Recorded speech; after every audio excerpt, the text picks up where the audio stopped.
Во основното училиште Магдалена Антова денеска по повод големиот христијански празник Великден беше организиран традиционален великденски базар. На штандовите во дворот на училиштето по символична цена секој можеше да си купи од креативно изработените великденски украси, рачни изработки, но и празнично подготвени колачиња. Базарот беше посетен и од местното население. Учениците со своите наставници изработија креативни изработки и сладки великденски задоволства. Производите се продаваа по символична цена и собраните средства ќе бидат наменски искористени според планот на ученички парламент.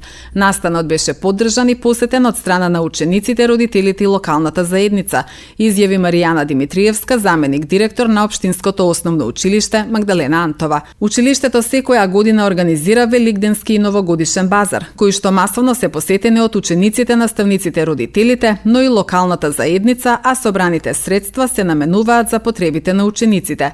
Денешниот великденски базар е во пресрет на Велики четврток.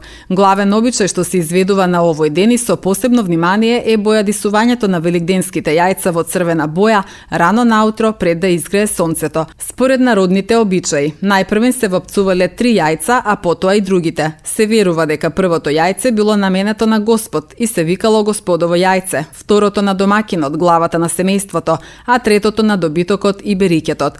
Петокот пред Великден се смета за најтажен ден во христијанството, бидејќи тој ден Исус Христос бил осуден и распнат на Голгота во Ерусалим. На Велики петок сите постат, па дури и тие кои инаку не постат цел великденски пост. Во чест на Великден во сите цркви и храмови се служи литургија по претходно утврден распоред. Великден секогаш се паѓа в недела, а еден од најрадосните и најубавите обичаи за големиот христијански празник е кршењето со јајца.